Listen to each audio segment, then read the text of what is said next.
আসসালামু আলাইকুম।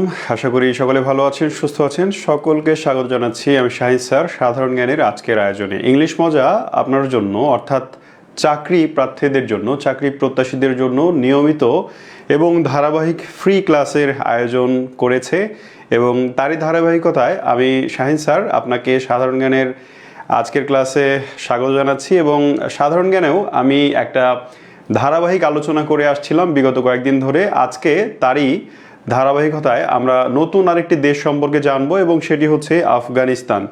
দেখেন, চাকরির পরীক্ষায় আফগানিস্তান সম্পর্কে কিছু প্রশ্ন এসে থাকে। শুধু আফগানিস্তান না, বিশ্বের বিভিন্ন দেশ সম্পর্কে, বিভিন্ন দেশের কূটনীতি, অর্থনীতি, রাজনীতি এবং অন্যান্য কিছু বিষয় নিয়ে চাকরির পরীক্ষায় প্রশ্ন আসতে আমরা দেখি। এরই ধারাবাহিকতায় বিভিন্ন দেশ আমরা পড়েছি অতীতে এবং ভবিষ্যতেও আরও কয়েকটি গুরুত্বপূর্ণ দেশ নিয়ে পড়ব।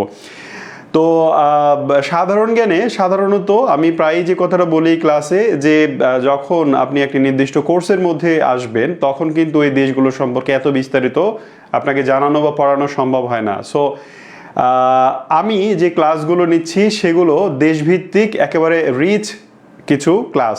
এই ক্লাসে আপনি ওই দেশ সম্পর্কিত আপনার চাকরির পরীক্ষায় যা যা জানা দরকার সব কিছুই জানতে পারছেন। সো শুরুতেই রিকোয়েস্ট করব আপনাকে অবশ্যই ক্লাসটি শেয়ার করে দিবেন, একটু বেশি বেশি করে শেয়ার করবেন, কার্পণ্য করবেন না, ঠিক আছে? শেয়ার করতে আপনার নিশ্চয়ই কোনো অর্থ বা শ্রম খরচ হচ্ছে না, তাই না? জাস্ট ছোট্ট একটা ক্লিক করে ক্লাসটা শেয়ার করে দিন আর এই ক্লাসটি ভালো করে আয়ত্ত করে চাকরির পরীক্ষায় সফল হন, এটাই আমাদের চাওয়া।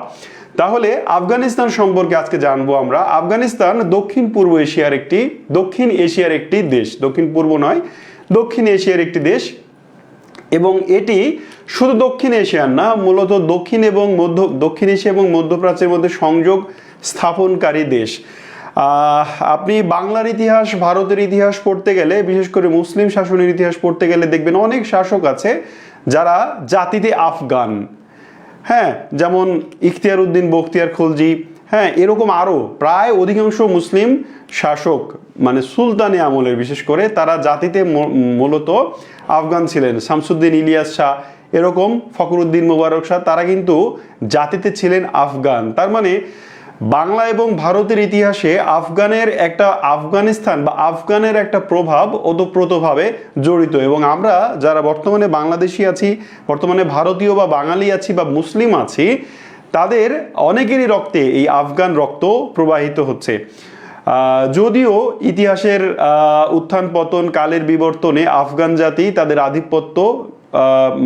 জাতির আধিপত্য ভারতীয় উপমহাদেশ থেকে লোপ পেয়েছে, বাট এখনও তারা কিন্তু এই চড়াই উতরাইয়ের মধ্যে দিয়ে সময় পার করছে এবং বর্তমান সমসাময়িক বিভিন্ন প্রেক্ষাপটে চাকরির পরীক্ষা এছাড়া অ্যাডমিশন টেস্টের জন্য আফগানিস্তান কিন্তু একটি গুরুত্বপূর্ণ দেশ। সালাম দিয়েছেন অনেকে, ওয়ালাইকুম আসসালাম। আলহামদুলিল্লাহ, আমি ভালো আছি, আশা করি আপনারাও সবাই ভালো আছেন। তাহলে আফগানিস্তান সম্পর্কে একটু বিস্তারিত আমরা জেনে নিব যে আফগানিস্তান সম্পর্কে আসলে কি জানার দরকার আমাদের। প্রথমেই ভৌগোলিক অবস্থানটা জেনে নিব বা আফগানিস্তানের ভূগোল পরিচয়টা জেনে নিব আমরা। ওই যে বললাম, আফগানিস্তান হচ্ছে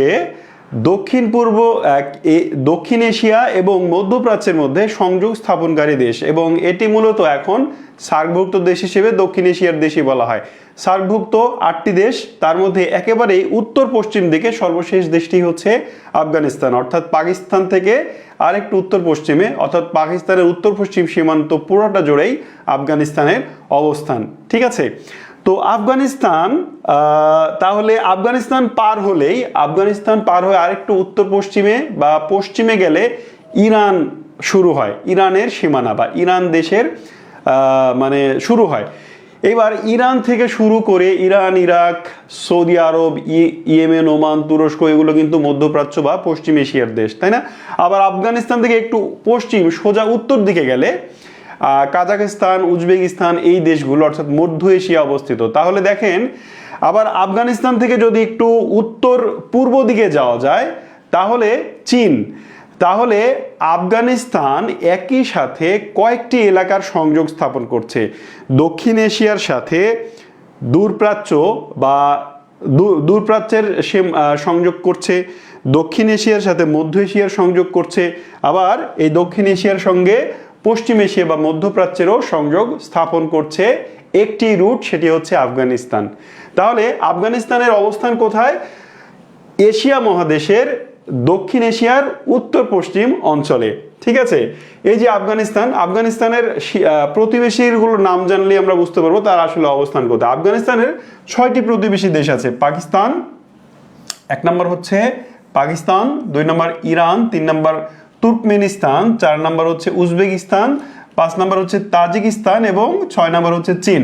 এই যে এখান থেকে শুরু করে এইটা হচ্ছে চীন, চীনের সাথে জাস্ট এতটুকু জায়গা সীমানা আছে, এটা হচ্ছে তাহলে চীন, তারপরে হচ্ছে উজবেকিস্তান, এইভাবে পাকিস্তান পর্যন্ত ঘুরে এসে পাকিস্তান পর্যন্ত আফগানিস্তানের সীমানা বিস্তৃত। তার মানে এখানে আপনাকে যদি জিজ্ঞেস করে আফগানিস্তানের কয়টি দেশের সঙ্গে স্থল সীমানা অবস্থিত, আফগানিস্তানের সঙ্গে কয়টি দেশের স্থল সীমানা আছে, তাহলে মোট কয়টি? 6টি দেশের সাথে আফগানিস্তানের স্থল সীমানা বিস্তৃত। এবার আফগানিস্তানের রাজধানীর নাম কি? এটা রাজধানী খুব সহজ একটা বিষয় হলেও মাঝে মাঝে কিন্তু আমরা ভুলে যাই বিভিন্ন দেশের রাজধানী, তাই না? সো এটা একবার একটু মনে করে রাখবেন যে আফগানিস্তানের রাজধানী হচ্ছে কাবুল। আচ্ছা, জাতিগোষ্ঠী, বাংলাদেশে যেমন অধিকাংশ মানুষ বাঙালি, এছাড়া কিছু মঙ্গোলয়েড আছে, অর্থাৎ কিছু উপজাতি বা হচ্ছে যে আদিবাসী আছে যাদেরকে আমরা বলি, এছাড়া অন্যান্য জাতির বসবাস আছে। ঠিক একইভাবে আফগানিস্তানে যে জাতিগুলো আছে তাদের মধ্যে সবচেয়ে বড় অংশ হচ্ছে পশতুন জাতি, এছাড়া তাজিক, হাজারা, উজবেক, এই জাতিগুলো আফগানিস্তানে বসবাস করে, সবচেয়ে বড় জাতি। তাহলে ওখানে আপনাকে যদি জিজ্ঞেস করে আফগানিস্তানের সর্ববৃহৎ জাতি কোনটি, অথবা আফগানিস্তানের সবচেয়ে কোন জাতি বেশি বসবাস করে? পশতুন জাতি। ঠিক আছে, এবং আফগানিস্তানের ধর্ম হচ্ছে ইসলাম ধর্ম এবং সুন্নি সংখ্যাগরিষ্ঠ, যেমনি আমরা বাংলাদেশ বা ভারতীয় উপমহাদেশের অন্যান্য দেশ, পাকিস্তান, বাংলাদেশ, ভারত সুন্নি বা বিশ্বের অধিকাংশ মুসলিম দেশই সুন্নি প্রধান দেশ, এভাবেই আফগানিস্তানও সুন্নি মুসলিম প্রধান দেশ। এই হচ্ছে আফগানিস্তানের ভৌগোলিক অবস্থা। আফগানিস্তানের একটু ইতিহাস সংক্ষিপ্তভাবে আমাদের জানা দরকার। আফগানিস্তান কিন্তু এখন পর্যন্ত বিশ্বের অস্থিতিশীল, রাজনৈতিক এবং সামরিকভাবে বিশ্বের একটা অস্থিতিশীল রাষ্ট্র। তো আফগানিস্তানের এই অস্থিতিশীলতার পেছনে আসলে কারণটা কি? কেন আফগানিস্তানে এখনো অস্থিতিশীল, কেন আফগানিস্তানে এখনো যুদ্ধ হয়? এর প্রেক্ষাপটটা আমাদের জানা খুবই জরুরি চাকরির পরীক্ষার জন্য অবশ্যই। তাহলে একটু প্রেক্ষাপটটা জেনে নেব। আফগানিস্তানের প্রাচীন যুগ, আমরা কয়েকটি যুগে ভাগ করে পড়ি একটু আফগানিস্তানকে।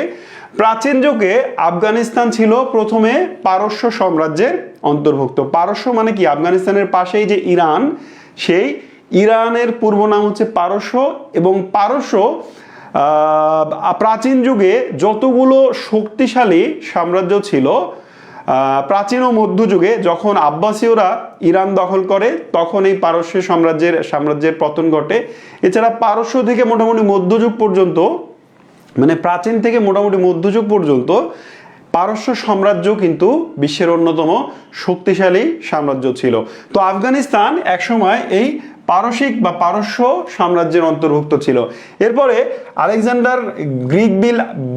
গ্রিক বীর আলেকজান্ডার একসময় আফগানিস্তান দখল করে ভারত, মানে পাকিস্তানের সিন্ধু হয়ে ভারতে প্রবেশ করে ভারত দখল করেছিল, তাই না?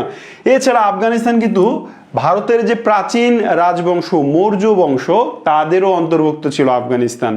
এছাড়া কুষাণ নামে আরেকটি যে রাজবংশ ছিল ভারতে, তাদেরও কিন্তু দখলে ছিল আফগানিস্তান। তাহলে প্রাচীনকালে আফগানিস্তান কালক্রমে পারসিক সাম্রাজ্যের অন্তর্ভুক্ত ছিল, গ্রিক সাম্রাজ্যের অন্তর্ভুক্ত ছিল, মৌর্য সাম্রাজ্যের অন্তর্ভুক্ত ছিল এবং কুষাণ সাম্রাজ্যের অন্তর্ভুক্ত ছিল।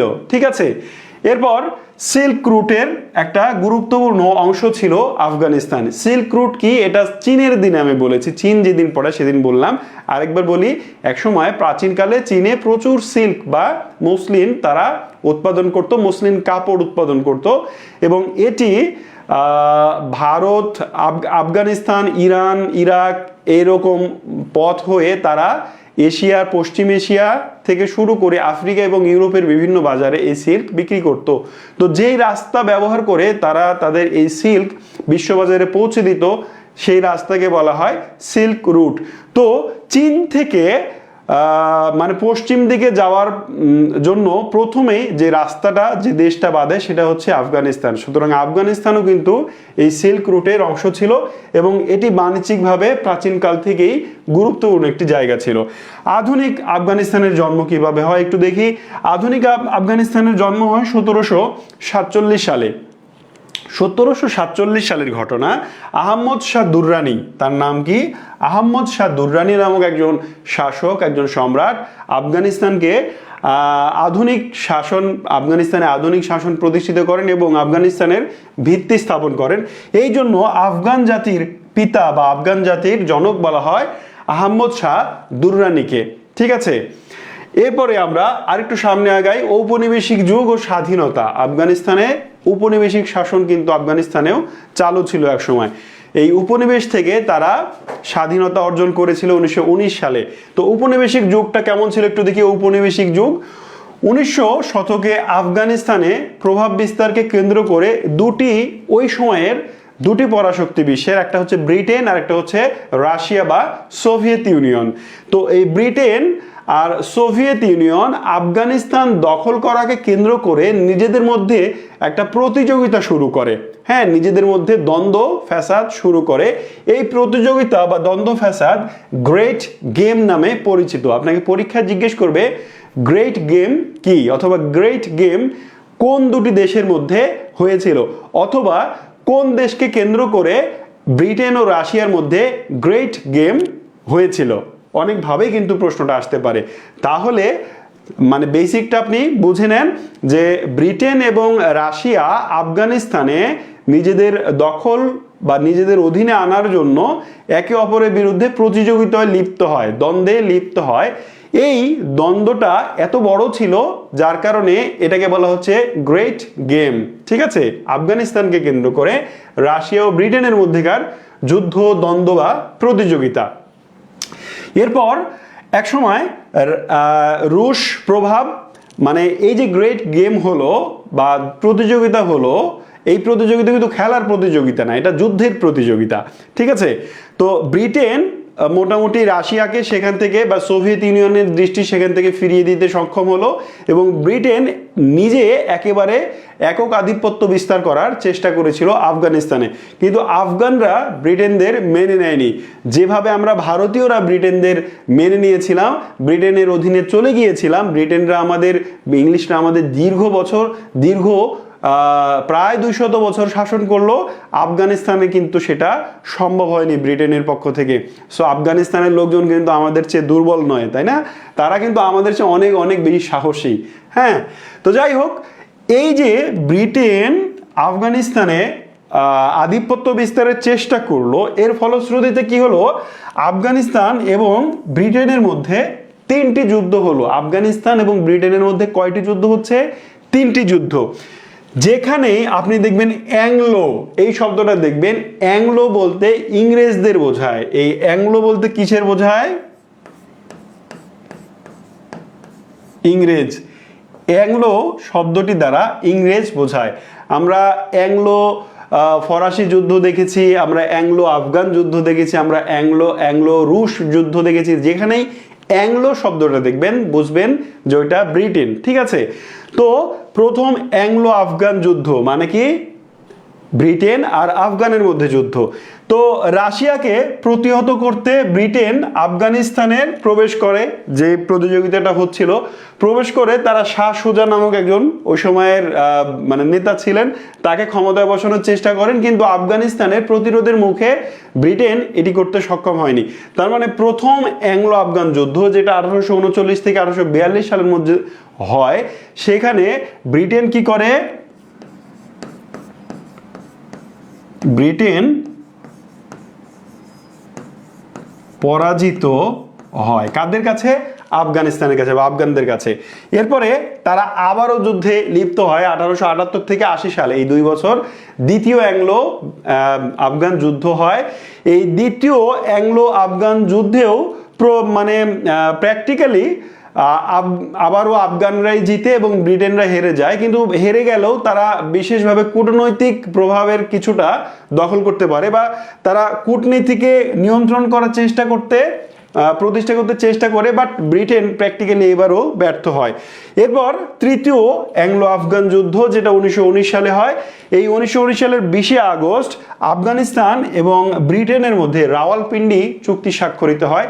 এই চুক্তির মাধ্যমে ব্রিটেন ফাইনালি আফগানিস্তান থেকে তাদের আধিপত্য প্রভাব প্রতিপত্তি সরিয়ে নেয় এবং আফগানিস্তান স্বাধীন দেশ হিসেবে আত্মপ্রকাশ করে। আমি কি বোঝাতে পারলাম ইতিহাসের ধারাবাহিকতাটা?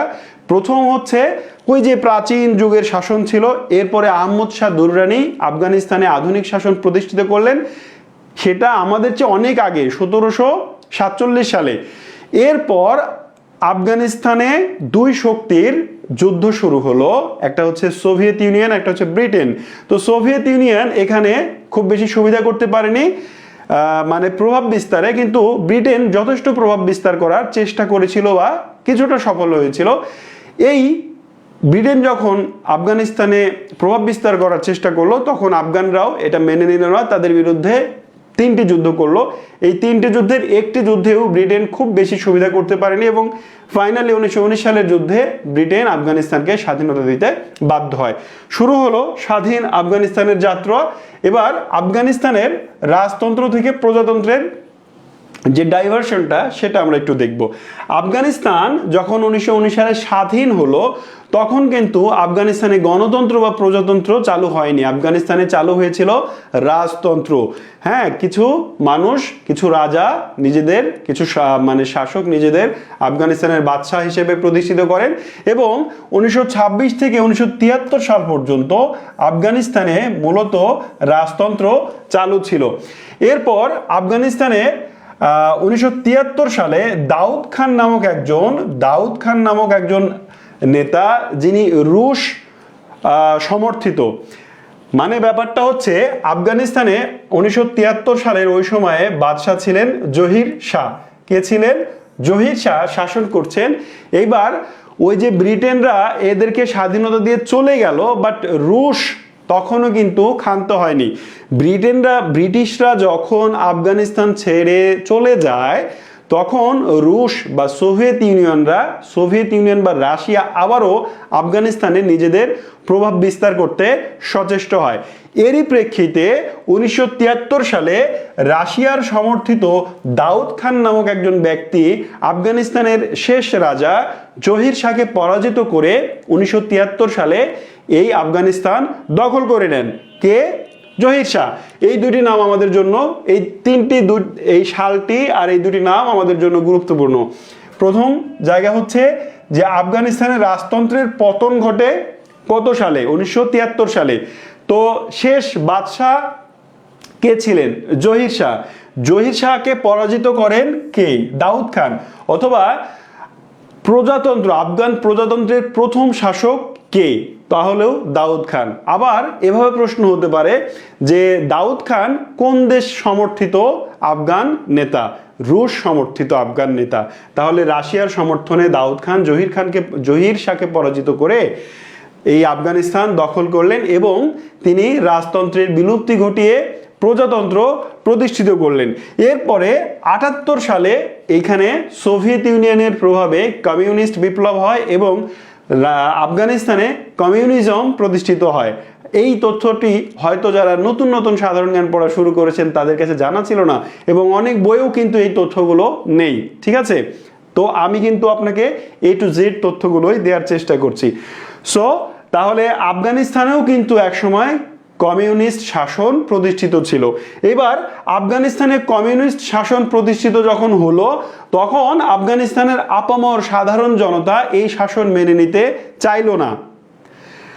একটু ভালো করে বুঝেন, আফগানিস্তানের ধারাবাহিকতা, ইতিহাসের ধারাবাহিকতা বুঝলে আপনি বুঝতে পারবেন যে কেন আফগানিস্তানে এখন পর্যন্ত এই যুদ্ধ বিগ্রহ অস্থিতিশীলতা বিরাজমান, কেন এখনো চালু আছে। এটি বোঝার জন্য আপনাকে আমি সংক্ষিপ্ত যে সিরিয়াল ইতিহাসটা বলছি সেটা আপনার বোঝা অত্যন্ত জরুরি।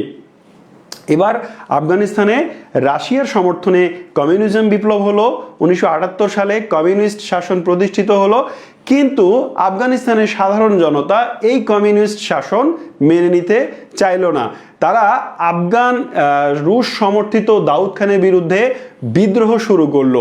এবার যখন দাউদ খানের বিরুদ্ধে বিদ্রোহ শুরু হলো, তখন সোভিয়েত ইউনিয়ন বা রাশিয়া যেহেতু প্রত্যক্ষভাবে এই দাউদ খানকে ক্ষমতায় বসালো প্রত্যক্ষ সহায়তার মাধ্যমে, তখন রাশিয়া বা সোভিয়েত ইউনিয়ন বসে থাকলো না, দাউদ খানের সমর্থনে সৈন্য পাঠালো, জনগণকে মেরে ধরে যেভাবেই হোক এই কমিউনিস্ট শাসনকে মেনে নিতে বাধ্য করার চেষ্টা করলো।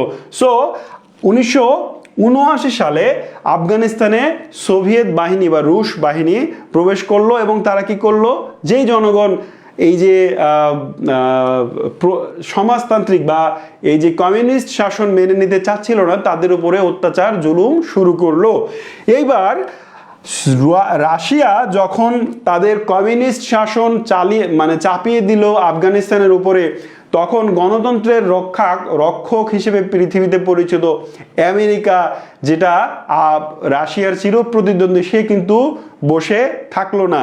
সে কি করলো, তার যে বন্ধু বান্ধব আছে যেমন পাকিস্তান, সৌদি আরব, এদেরকে নিয়ে এই যারা বিদ্রোহ করছিল কমিউনিস্টদের বিরুদ্ধে, দাউদ খানের বিরুদ্ধে, রাশিয়ার বিরুদ্ধে, তাদেরকে তারা সহায়তা শুরু করলো, আর্থিক এবং সামরিক সহায়তা শুরু করলো। কে? আমেরিকা। রাশিয়া যখন তাদের তত্ত্বাবধানে আফগানিস্তানে কমিউনিস্ট শাসন চাপিয়ে দিল, তখন এই যুক্তরাষ্ট্র, তার বন্ধু পাকিস্তান এবং সৌদি আরব তখন এই আফগানিস্তানের যারা কমিউনিস্ট শাসন চায় না তাদের একটি সংগঠন তৈরি করে দিল, যার নাম হচ্ছে মুজাহিদিন। এই মুজাহিদিনদের অর্থ এবং অস্ত্র দিয়ে সাহায্য করলো যেন তারা দাউদ খান এবং কমিউনিস্টদের বিরুদ্ধে যুদ্ধ করতে পারে। শুরু হলো আফগানিস্তানে আবারও একটা বড়সড় গৃহযুদ্ধ। দীর্ঘদিন চলল, প্রায় 10 বছর চলল এবং অবশেষে 1989 সালে ফাইনালি রাশিয়া এখানে নিজেদের প্রভাব ধরে রাখতে সক্ষম হলো না এবং 1989 সালে রাশিয়া এখান থেকে তাদের সৈন্য প্রত্যাহার করে নিতে বাধ্য হলো। কোটি টাকা দামের প্রশ্ন, অত্যন্ত গুরুত্বপূর্ণ একটা প্রশ্ন, প্রায় অনেকবার পরীক্ষা এসেছে যে আফগানিস্তান থেকে রুশ সৈন্য প্রত্যাহার করা হয় কত সালে? সেই সালটা হচ্ছে 1989 সাল। অত্যন্ত গুরুত্বপূর্ণ। এরপরে রুশ চলে গেল, তাহলে এইবার আফগানিস্তানের অবস্থাটা আসলে কি হলো? রুশরা চলে যাওয়ার পরে আফগানিস্তানে আমেরিকার পছন্দের শাসকদের ক্ষমতায় বসানো হলো, ব্যক্তিদের ক্ষমতায় বসানো হলো এবং তার বিরুদ্ধেও কিন্তু বিদ্রোহ অব্যাহত থাকলো। কেন বিদ্রোহ অব্যাহত থাকলো? এই যে 1994 সালে, সালটা দেখেন, এইখানে ছিল 1989 সাল, এরপরে 90, 91, 92, 93, 94, মোটামুটি 4-5 বছরের ব্যবধান। এই 4-5 বছরের ব্যবধানে আফগানিস্তানে আবারও নতুন একটা গোষ্ঠীর জন্ম হলো। সেই গোষ্ঠীটার নাম হচ্ছে তালেবান। সেই গোষ্ঠীর নাম কি? তালেবান। তালেবান মাদ্রাসার ছাত্রদের আরবিতে তালেবুল ইলম বা তালবিলেম, হ্যাঁ, তলবি ইলেম যারা তলব খোঁজা আর ইলম বা ইলম হচ্ছে জ্ঞান। তো যারা পড়ে স্টুডেন্ট, এক কথায় স্টুডেন্টের আরবি শব্দ হচ্ছে তলবে ইলম। এই তলবে ইলমকে সংক্ষিপ্তভাবে বা সহজ করে বলতে তালবিলেম এবং সেখান থেকে তালেবান এই শব্দের উৎপত্তি। তার ওই সময়ে আফগানিস্তানে তালেবান নামক যে সংগঠনের জন্ম হলো, সেটার সূত্রপাত হয়েছিল পাকিস্তানের একটি মাদ্রাসা থেকে। পাকিস্তানের একটি মাদ্রাসার স্টুডেন্টদের একজন ব্যক্তি মোল্লা মোহাম্মদ উমর, এই ব্যক্তি পাকিস্তানে মাদ্রাসা স্টুডেন্টদের একত্রিত করে তিনি একটি বাহিনী বা একটি সংগঠন তৈরি করলেন, যার নাম দিলেন তালেবান।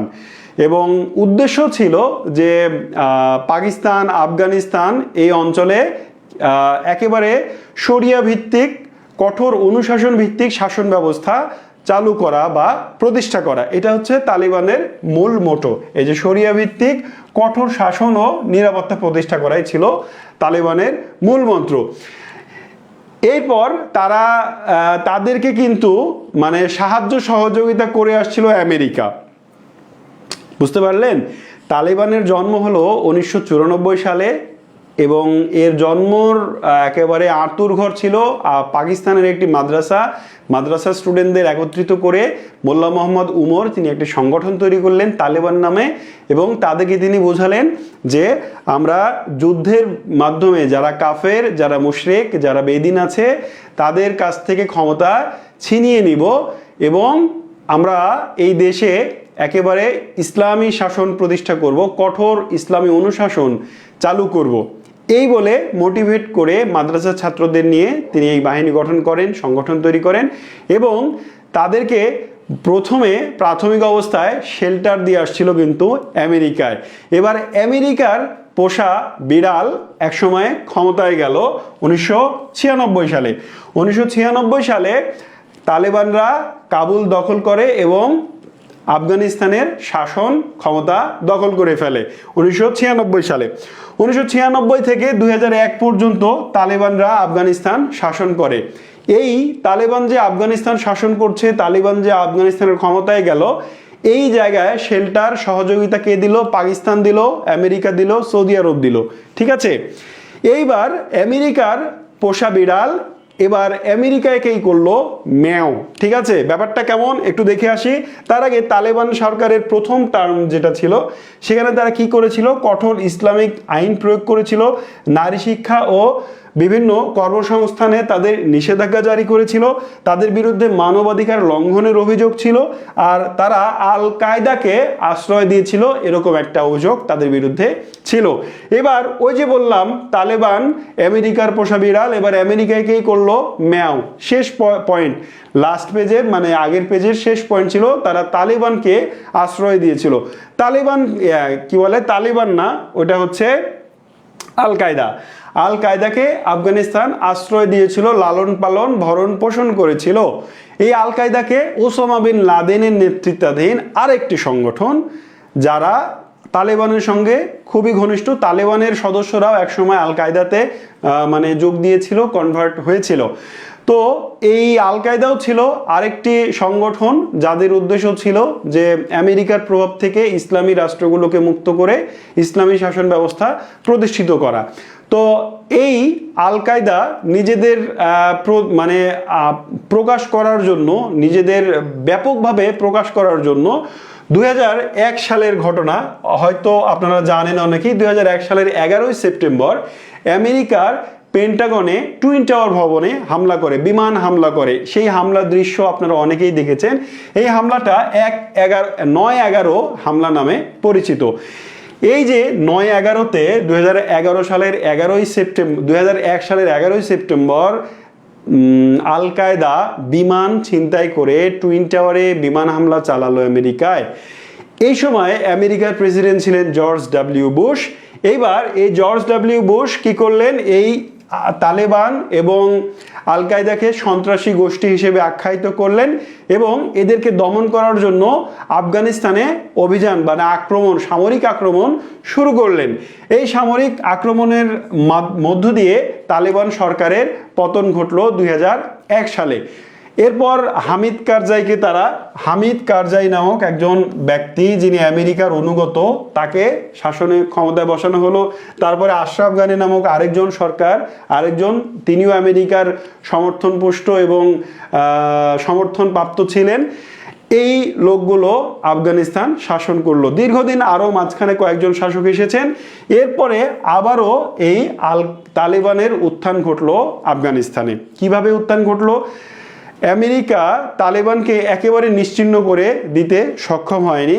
শহর অঞ্চল ছেড়ে গেলেও তালেবান যোদ্ধারা গ্রাম অঞ্চলে তাদের নতুন নতুন ঘাঁটি দুর্গ গড়ে তুলেছিল, নতুনভাবে যুদ্ধের প্রস্তুতি নিয়েছিল এবং বিভিন্ন দেশ গোপনে তাদের সহায়তা করেছিল। এরপর যখন এই তাদের আক্রমণের তীব্রতা বাড়লো, একসময় আমেরিকার সাথে আবারও এই তালেবানদের একটা চুক্তি হলো। হ্যাঁ, অপ্রকাশ্য চুক্তি। সেই চুক্তির মাধ্যমে আমেরিকা 2021 সালে আমেরিকায় কিন্তু ওই যে 2001 সালে যে হামলা হলো, আমেরিকা আফগানিস্তানে যে হামলা করলো, এই হামলার পরে কিন্তু আমেরিকান সৈন্য এই আফগানিস্তানে অবস্থান করছিল। কিন্তু 2021 সালে আমেরিকা এখান থেকে নিজেদের সৈন্য প্রত্যাহার করে নিলে আবারও তালেবানরা আফগানিস্তানের ক্ষমতায় আসে এবং এখন তালেবানরাই আফগানিস্তান শাসন করছে। এই হচ্ছে আফগানিস্তানের রাজনৈতিক পথ পরিক্রমা। তো এরপরে আমরা আরেকটা দিকে দৃষ্টি নিপাত করব, যেটা পরীক্ষার জন্য অত্যন্ত গুরুত্বপূর্ণ। সেটা হচ্ছে সম্প্রতি গত 9 সেপ্টেম্বর, আমি যদি তারিখটা ভুল না করি, গত 9 অক্টোবর, সরি আগস্ট না, সেপ্টেম্বর না, গত 9 অক্টোবর আফগানিস্তান পাকিস্তানে হুট করে আক্রমণ করে বেশ কয়েকজন মানে সীমান্তরক্ষী বাহিনীর সদস্যকে হত্যা করেছে। এইবার এর মধ্য দিয়ে আফগানিস্তান এবং পাকিস্তানের মধ্যে একটা প্রকাশ্য শত্রুভাবাপন্ন অবস্থা তৈরি হয়েছে এবং একটি বৈরিতা এবং যুদ্ধাংদেহী অবস্থার সৃষ্টি হয়েছে। তো এবার আমরা সংক্ষেপে দেখে নেব আফগানিস্তান এবং পাকিস্তানের মধ্যে এই বৈরিতার কারণটা আসলে কি। Number 1, Durand line. প্রথম কারণ হচ্ছে ডুরান্ট লাইন। 1793 সালে ব্রিটিশ ভারত এবং আফগানিস্তানের মধ্যে যে সীমারেখা নির্ধারিত হয় তার নাম ডুরান্ট লাইন। এই ডুরান্ট লাইন মানে পাকিস্তান বা ব্রিটিশ সরকার, ওই সময় ব্রিটিশ সরকার স্থাপন করলেও আফগানিস্তান কখনোই এই ডুরান্ট লাইনকে স্বীকার করেনি বা মেনে নেয়নি। যেহেতু এটা আফগানিস্তান আর এইটা পাকিস্তান, এটা হচ্ছে ডুরান্ট লাইন, এই ডুরান্ট লাইনটা আফগানিস্তান মানেই না, তাই এটা নিয়ে তাদের মধ্যে সবসময় ঠেলাঠেলি চলতেই থাকে। আমি ঠেলাঠেলি করেই বললাম, এটা চলতে থাকে। তারা আফগানিস্তান চায় এটাকে আরো সামনে মানে পাকিস্তানের ভেতরে নিয়ে যেতে, আর পাকিস্তান চায় ওই লাইনটা অক্ষুণ্ণ রাখতে। দ্বিতীয় কারণটা হচ্ছে সীমান্ত এলাকায় স্থাপনা নির্মাণ। এই যে ডুরান্ট লাইন, আরেকবার আমি আঁকি, এটা মনে করেন আফগানিস্তান আর এটা হচ্ছে পাকিস্তান, আর এই যে এটা ডুরান্ট লাইন, পাকিস্তান মাঝে মধ্যেই এই আফগানিস্তানের এই যে ডুরান্ট লাইন যে সীমানা, এখানে সীমানা ঘেঁষে বিভিন্ন সামরিক চৌকি, বিভিন্ন ঘাঁটি নির্মাণ করে। যখন পাকিস্তান এখানে সামরিক ঘাঁটি বা চৌকি নির্মাণ করে, তখন আফগানিস্তান যেহেতু এই লাইনটাকেই মানে না, সো তারা প্রতিবাদ করে এবং এর কারণে দুজনের মধ্যে তিক্ততার সৃষ্টি হয়। তৃতীয় কারণ হচ্ছে আফগানিস্তানের বিরুদ্ধে পাকিস্তানের তেহরিক ই তালেবান পাকিস্তানকে আশ্রয় দানের অভিযোগ। মানে পাকিস্তানের একটি বিচ্ছিন্নতাবাদী আরেকটি সংগঠনের নাম হচ্ছে তেহরিক ই তালেবান পাকিস্তান, মানে তালেবানের পাকিস্তান শাখা যেটা, এটা কিন্তু একটি বিচ্ছিন্নতাবাদী সংগঠন, গেরিলা সংগঠন। এই গেরিলা সংগঠনকে আশ্রয় দেয় আবারও আফগানিস্তান এবং তারা আফগানিস্তান থেকে পাকিস্তানে বিভিন্ন ধরনের চোরাগুপ্তা হামলা চালায়। এই গোষ্ঠীকে, পাকিস্তানের অভিযোগ, এই গোষ্ঠীকে তালেবান বা আফগানিস্তান শেল্টার দিচ্ছে, আশ্রয় দিচ্ছে। এর কারণে দুজনের মধ্যে এই তিক্ততার সৃষ্টি হয়েছে। আরেকটি এটি অন্যতম কারণ। পারস্পরিক অবিশ্বাস। এই যে একজন বলছে তোমরা তেহরিকে তালেবানকে আশ্রয় দাও, তাদেরকে অস্ত্র দাও, কিন্তু আবার আফগানিস্তান সেটা স্বীকার করে না। আবার পাকিস্তান যে কোনো মুহূর্তে আফগানিস্তানের সীমানা দখল করতে পারে, এটা আফগানিস্তান বিশ্বাস করে। অর্থাৎ কেউ কাউরে বিশ্বাস করে না দুই প্রতিবেশীকে। এই জন্যে দুজনের মধ্যে বৈরী সম্পর্ক তৈরি হয়েছে। আরেকটা হচ্ছে দায়িত্বপ্রাপ্ত ব্যক্তিদের পারস্পরিক আক্রমণাত্মক বক্তব্য। আফগানিস্তানের আমরা দেখেছি যে পাকিস্তানের যখন পররাষ্ট্রমন্ত্রী অথবা সেনাবাহিনীর প্রধান একটা বক্তব্য দিচ্ছে আফগানিস্তানের বিরুদ্ধে, তখন আফগানিস্তান তারও বিরুদ্ধে আবার পাল্টা আরেকটা তীব্র বক্তব্য দিচ্ছে। এই যে দুজনের মধ্যে তীব্র কথা কাটাকাটি, এই জন্যে সম্পর্কের অবনতি ঘটেছে এবং শেষ যেটা কারণ সেটা হচ্ছে কূটনৈতিক অচল অবস্থা। একটি দেশের সাথে আরেকটি দেশের যদি সম্পর্কের উন্নতি অবনতি নিয়ন্ত্রণ করে মূলত কূটনৈতিক সম্পর্ক। হ্যাঁ, যেমন আজকে গত কয়েকদিন আগে ভারতের হাই কমিশনারকে বাংলাদেশ তলব করেছিল একটি ইস্যুতে, ঠিক আরেকটি ইস্যুতে আজকে ভারতের সরকার বাংলাদেশের হাই কমিশনকে তলব করেছে, মানে ডেকেছে ব্যাখ্যা চাওয়ার জন্য যে এটি কেন করেছে আপনাদের দেশের লোক। তো এই যে পারস্পরিক কূটনৈতিক মানে আলোচনার মাধ্যমে সমস্যা কিন্তু সমাধান করা সম্ভব হয়, যেটি আফগানিস্তান এবং পাকিস্তানের মধ্যে একেবারেই কাজ করে না। এই জন্যে এই কারণগুলোর প্রেক্ষিতে আফগানিস্তান এবং পাকিস্তানের মধ্যে একটা মানে সৎ ভাইয়ের মতো আচরণ, মানে বিদ্বেষপূর্ণ একটা অবস্থান তৈরি হয়েছে এবং একে অপরের শত্রুতে পরিণত হয়েছে। তো এই জিনিসগুলো মনে রাখবেন। আরেকটু সামনে যে একটু দেখবো আফগানিস্তানের অর্থনীতি সম্পর্কে, একেবারে শর্টে দেখব। আফগানিস্তানের অর্থনীতি মূলত কৃষি নির্ভর এবং আফগানিস্তানের প্রচুর গম উৎপাদিত হয় এবং প্রচুর ফল, বিভিন্ন ধরনের আপেল, কমলা, আঙ্গুর, এই টাইপের প্রচুর ফল উৎপাদন হয় এবং আফগানিস্তান সম্প্রতি এই ফলের জুস তৈরি করে বিভিন্ন বহির্বিশ্বের বাজারে বিক্রি করে বেশ ভালো একটা মার্কেট তৈরি করতে সক্ষম হয়েছে। এছাড়া আফগানিস্তানের অর্থনীতির আরেকটি বড় উপাদান হচ্ছে আফিম উৎপাদন, এবং এই আফিম থেকে আসলে মাদকের উৎপত্তি হয়। কোকেন, হিরোইন, এরকম মাদকের উৎপাদন হয় কিন্তু আফিম থেকেই, যেটা আফগানিস্তানে অনেক বেশি উৎপাদিত হয়। আর আফগানিস্তানে শিল্প কিন্তু উন্নত নয়, এই জন্য আফগানিস্তানের অর্থনীতি দুর্বল। আফগানিস্তানের সামনে যে সমস্যাগুলো অপেক্ষা করছে বা যে সমস্যাগুলো কারণে আফগানিস্তান নিজেদের মানে বের করে আনতে পারছে না, সেই সমস্যাগুলো হচ্ছে দীর্ঘস্থায়ী যুদ্ধ এবং অস্থিতিশীলতা, যেটা এতক্ষণ আমরা দেখলাম। আফগানিস্তানে এই দীর্ঘস্থায়ী যুদ্ধ এবং অস্থিতিশীলতার কারণে যেহেতু শিল্পের প্রসার ঘটেনি, এই জন্যে কর্মসংস্থানেরও তেমন প্রসার ঘটানো সম্ভব হয়নি, তাই বেকারত্ব আছে অনেক। আর বেকারত্ব আছে মানেই সেখানে দারিদ্র্য বাসা বাঁধবে, এটাই স্বাভাবিক।